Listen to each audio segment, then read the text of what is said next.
talvez uma das coisas mais divertidas, mais sintomáticas, mais características do que é ser acriano é a história da balsa para Manacapuru.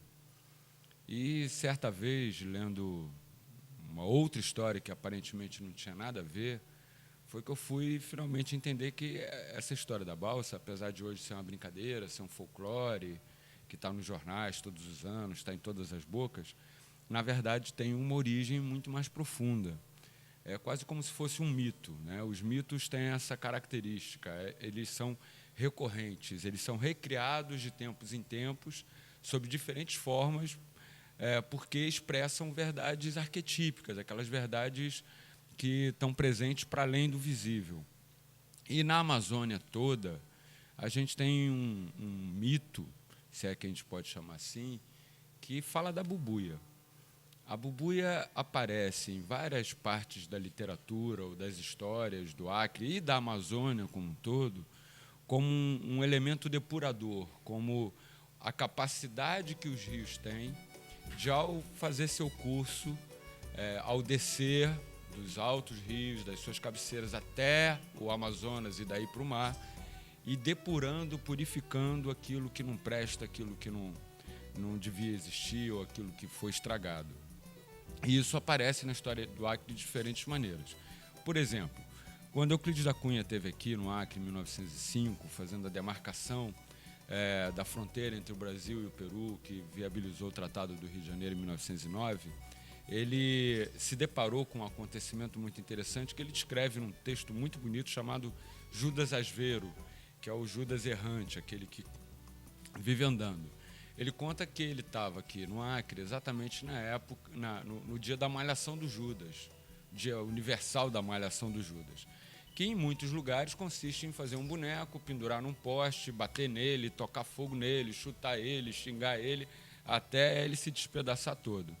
E ele achou muito curioso que, no caso que ele tinha visto num seringal acreano, os seringueiros faziam um boneco de si mesmos, ou seja, um boneco vestido de seringueiro, e colocavam esse boneco numa balsa improvisada, né?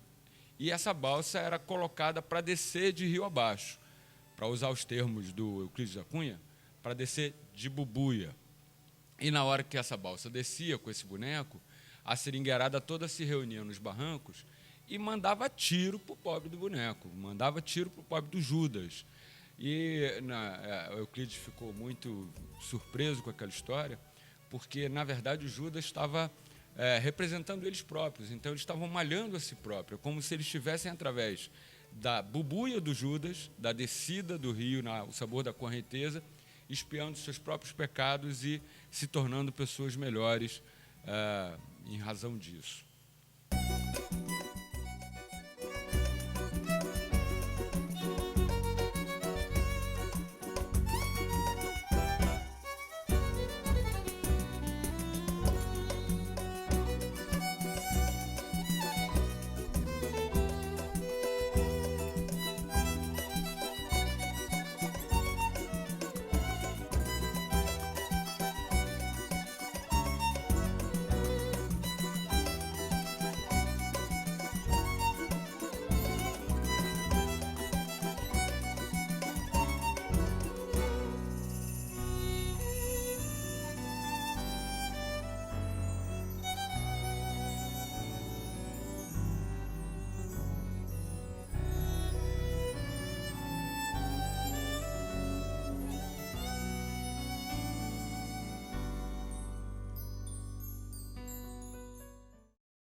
Tempos depois, eu estudando as revoltas autonomistas do Acre, que aconteceram no início do século XX, logo depois da criação do território federal do Acre, um pouco depois, portanto, da viagem de Euclides da Cunha, eu me deparei com outra informação muito curiosa.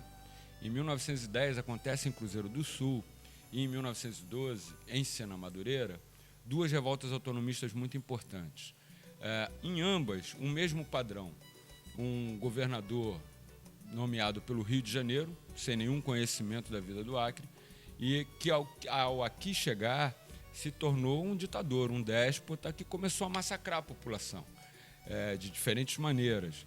E a população, então, revoltada, não só com aquela condição de tutela federal de um cara desconhecido governando eles, mas principalmente do despotismo exercido por esse mau governante, então tomou a justiça às suas mãos, prenderam esses governantes e botaram eles para descer de Bubuia, pelos respectivos rios, pelo caso Juruá ou Rio Purus, com a seguinte explicação: um bandido desse quilate, desse calibre, não merece a boa vida de descer o rio dentro de um vapor, num camarote, comendo boa comida. O filho da mãe tem que descer mesmo de balsa, de bubuia, para ir sofrendo, picada de pium, ficar encalhado nos balseiros, enroscar nos remansos dos rios. Quanto mais demorado, mais sofrida, melhor. Ou seja, através dessa prisão e deportação na bubuia desses mal-governantes, era possível que eles viessem a aprender alguma coisa. Então, novamente, a ideia de que a descida do rio tinha essa capacidade de, talvez, depurar o que fosse muito ruim em alguma coisa que prestasse.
Enfim, vão acontecer ao longo de toda a história desse século acriano diferentes formas de manifestação dessa mesma ideia.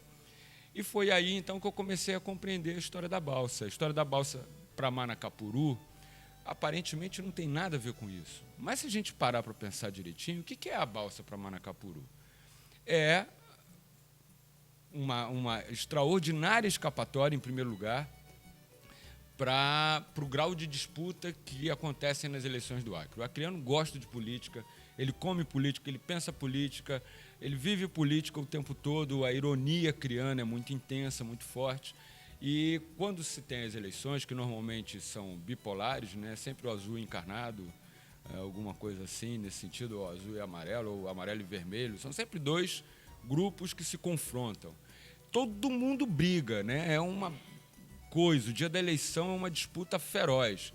Porém, no dia seguinte, todo mundo é igual perante a balsa. Ou seja, todo mundo, de alguma forma, pegou uma balsa, né? Se você vota para deputado estadual, deputado federal, senador, governador, você não vai acertar em todas.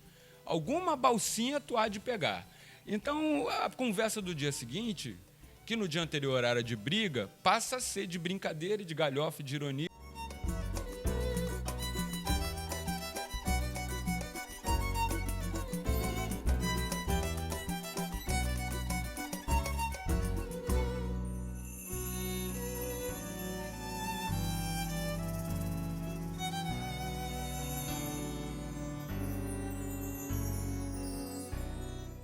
E a gente deve essa brilhante ideia, a criação da balsa para Manacapuru, ao Aloysio Maia, que era um cronista, excepcional jornalista, do tamanho de outros grandes jornalistas da história do Acre, que teve grandes jornalistas ao longo de sua história, e que tinha uma crônica semanal chamada Crônica da Cidade. Eu não sei muito bem porquê, mas o certo é que lá nos anos 70, ele um dia, numa das eleições, inventa que os políticos derrotados, no dia seguinte à eleição, iriam descer o rio Acre, o rio Purus, o rio Juruá, quantos rios acrianos, de balsa, e o rio Purus vai dar onde? Vai dar no lago do Manacapuru, onde não se tem absolutamente nada para fazer, porque o castigo é descer o Purus todo até a boca dele, que é lá no Manacapuru.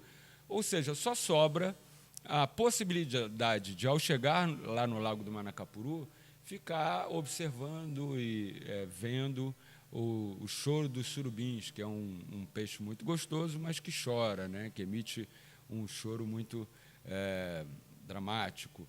Enfim, é uma maneira extraordinária de fazer com que esses caras aprendam alguma coisa na vida. E desde então, desde essa invenção do Aloysio Maia, essa balsa para Manacapuru caiu no gosto de todo mundo e hoje, ainda hoje, em pleno século XXI, somos todos passageiros dessa feliz balsa que há de nos tornar pessoas melhores.